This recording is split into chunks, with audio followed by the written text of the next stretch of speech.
Good morning. It is Sunday, November 29th, 2020. Today is the first Sunday of Advent. And so, I light this candle as the first candle of Advent. And we'll place it here. O come, Emmanuel, to ransom captive Israel. I will tell you, this morning is emotional for me. As a pastor, I don't know what to do with myself on the first Sunday of Advent without purple cloth, without lights and candles, without people in the congregation sharing readings, without special music, without singing those familiar hymns. I am emotional this morning. I'm grieving. I know that you are too. There are places that we would much rather be than where we are, and one of those places is definitely our church. So, I'm going to break bread early this morning. In our time together, I invite you to get your elements of communion if you have them there. Today I need sustenance, and I need it to come from a source other than myself. And so I recognize that in the breaking of the bread, we remember who Jesus is and how he saves. And we do this in remembrance.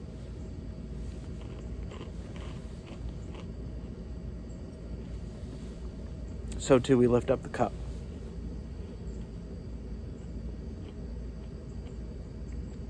This is a covenant in my blood, he said. So God is the source. God is the salvation. God is the one in whom we can place our trust. We do this in remembrance of him.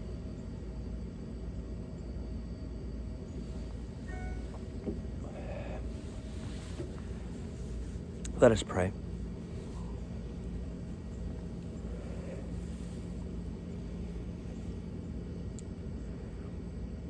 Gracious and loving God, we are trying.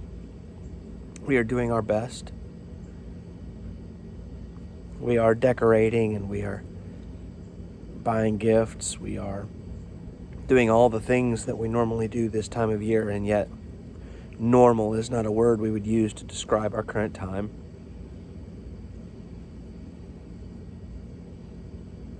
This distance that we feel comes to its most evident fruition.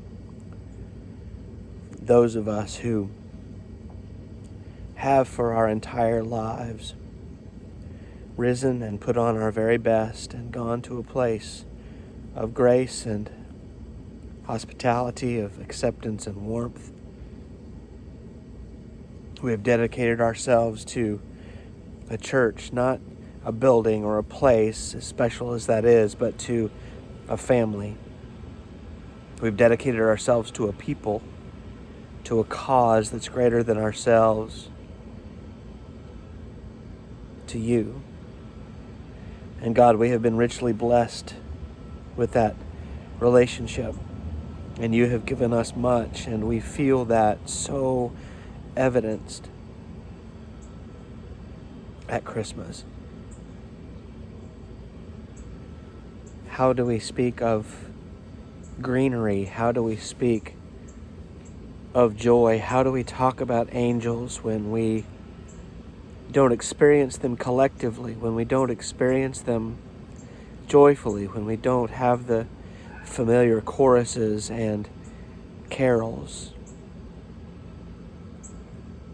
The tune of this Advent is different. And it's dissonant, and it's discordant, and it's hard. And oh God, if I bring this negativity to others, if I am unable to be joyful, if I am unable to be excited and happy, forgive me for bringing this on others, this burden of separation. But I feel in conversations with our church family that we all feel it. We all feel distant, and things are certainly not how we would like them to be. O come, Emmanuel, and ransom those who are captive. O come, Emmanuel, and bring light to places that are dark and different. O come, Emmanuel. Be our hope, our peace, our light, and our joy. Even in this season, even in this time, even in this place, even in these ways. Ransom us. Save us. Amen.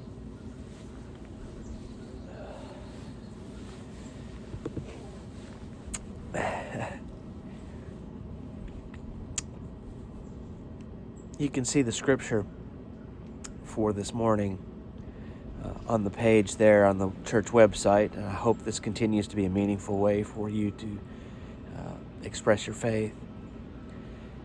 It's a different text than we're used to seeing this time of year. It's a different kind of Advent, and it's a different kind of message. I'm reminded about the story of a really bright, hopeful, enthusiastic young medical student who was attending a very competitive school, and he was traveling the summer between his junior and senior years of undergraduate when he met a spiritual guru, and they spent time together in that day. And this guru just looked into this young student's soul, and he says, "Don't you see that you're poisoning yourself with your success-oriented way of life? You've got to slow down. You've got to change. Don't you see that you're obsessed with yourself? This quest for more is going to overtake you. Your idea of happiness is to stay up all night to study for a test, not to do better or to be successful, but to just make a better grade than your neighbor. Your idea of a good marriage is going to be to find a person who doesn't match your soul, but the one who everybody else wants to marry. That's not how you're supposed to live, young man. Come join me in a place where all are equal and we all share together." And at that very moment, the young student called his parents and he said, "I'm dropping out of medical school and I'm going to search for meaning, and I'm going on a quest for spiritual enlightenment." 6 months later, the parents received a letter from the young man. "Dear Mom and Dad, I know that you were disappointed about my decision, but I want to tell you that this has changed me. My life is completely different now. For the first time in my life, I'm at peace. Here, there's no competition, there's no competing, there's no trying to get ahead of anybody else. The way of harmony is so in line with my inner soul. I mean, Mom and Dad, do you realize that in only 6 months, I've become the number 2 disciple in the entire community, and I think I can be number 1 by June."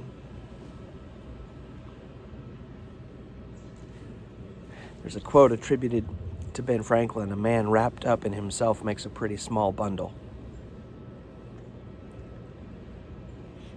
I think that's a proverb that Jesus might have read, because we begin Advent today with a parable that Jesus tells about a person wrapped up in himself, a very small bundle indeed, so much so that he couldn't see anyone else but himself. This man stands on one side of the city gate, the most popular destination in his city, and he is enjoying his extensive wealth. I wonder what that looks like. What does it look like for somebody to be described as enjoying his extensive wealth? He wears the finest purple linens, indicating his important place in the Roman Empire. I'm thinking of purple garments as we begin this season. And on the other side of this gate is a man who's extremely poor. This is every day is on the edge of death poor. On the other side of the gate is this person in need, the opposite, diametrically opposite of the successful man. This person is in need of anything and everything all at once. He needs compassion and mercy. Yet this rich man doesn't even see him. He's described as rich man in the modern English translation, the Greek dives. It's a descriptive, sort of like the Satan, the one who is evil. Dives is the one who is oblivious, unable to see. The two men are within unsafe social distance every single day. Despite gliding past this poor man day after day after day after day after day, the wealthy, selfish man doesn't even know the other exists. And after a lifetime of this pattern, Jesus tells the story, after a lifetime of this daily ritual, both men die. The poor man died and was carried by angels to Abraham's side. The rich man also died and was buried.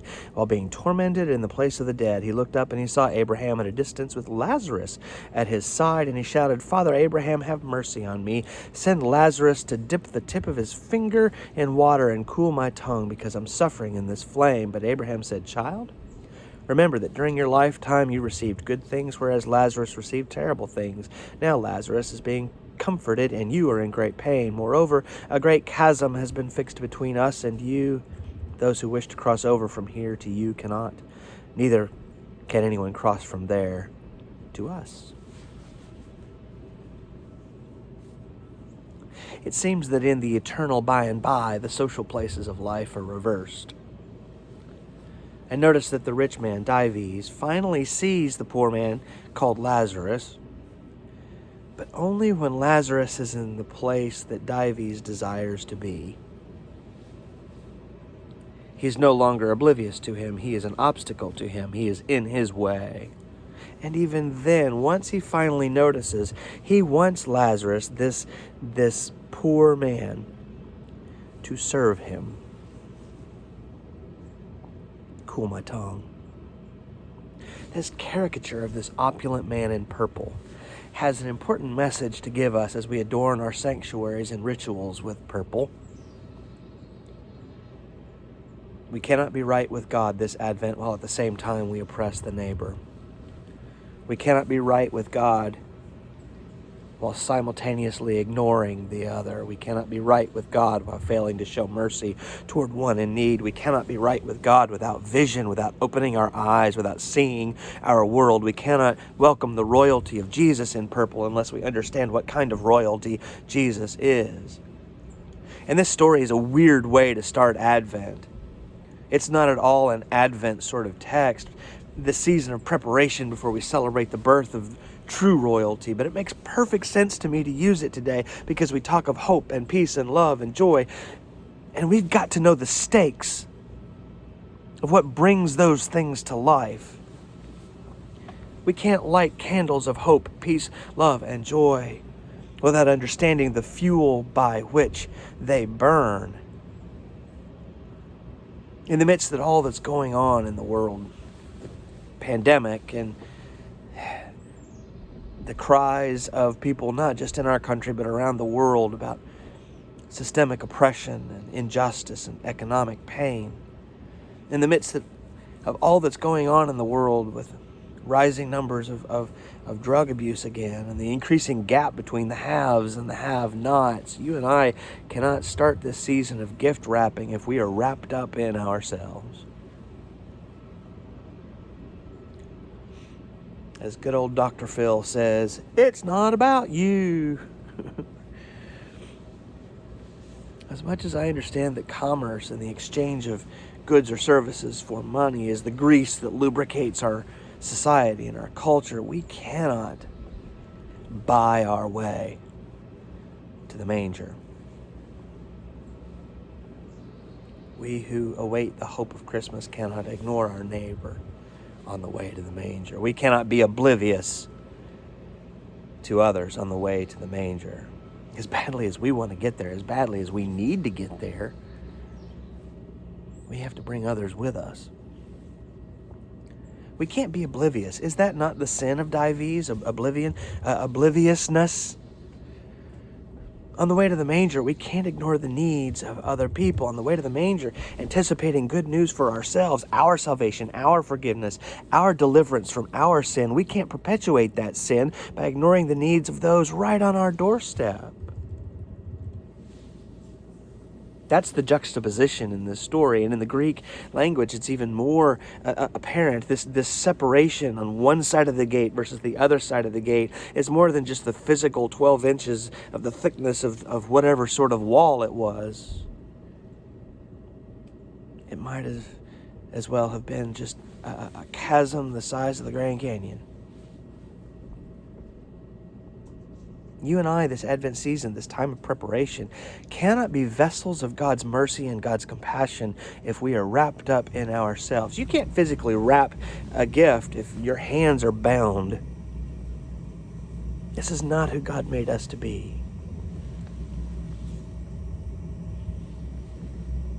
During her final year of seminary, Candace had the privilege of traveling to Bosnia on a trip with the Week of Compassion.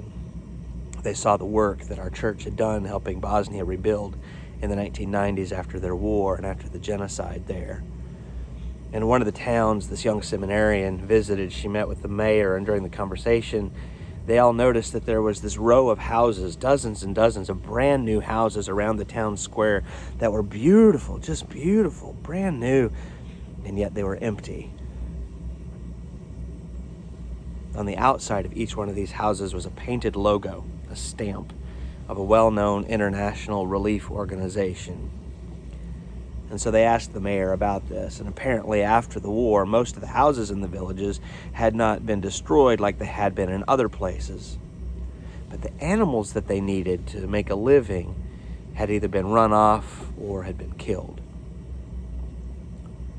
This other relief organization came to Bosnia to help, and they did the same thing in that village that they had done everywhere else. They put up physical buildings and they stamped their logo on the front so the world would know that they were there. And there were promotional videos made and lots of well-meaning volunteers smiling and hugging and high-fiving and celebrating what they had done. But these houses, these beautiful houses, sat empty because nobody needed them. Housing was not the problem. The Week of Compassion, on the other hand, they learned they bought cows. Cows. Because somebody asked, "What do you need?"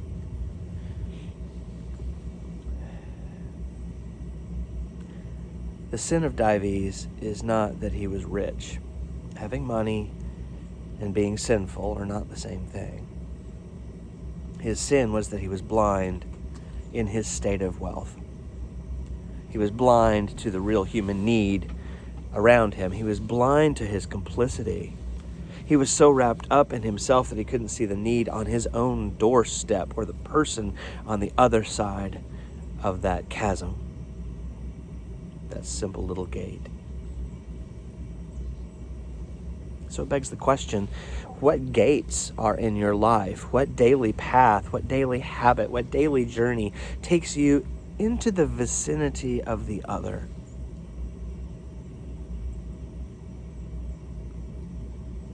It may be a physical place. It may be a spiritual place. It could be online. It could be virtual. But you and I are in the proximity of the other. So as Jesus closes this parable, Dives is struggling to understand, to rewrite his history, to understand the mistakes that he made in his life and to correct them. And his sins are revealed. And even when his sins are revealed, even when he's invited to receive the forgiveness that God so desperately wants to give him, he cannot see outside of himself. The only thing he wants to do at the end, at the very end, is to dispatch Lazarus, to dispatch his minion, Lazarus, to warn his brothers where a self-absorbed life will get them. Is he suddenly altruistic at the end? Is this an act of benevolence? Is this another sin? to just blindness, utter, absolute blindness.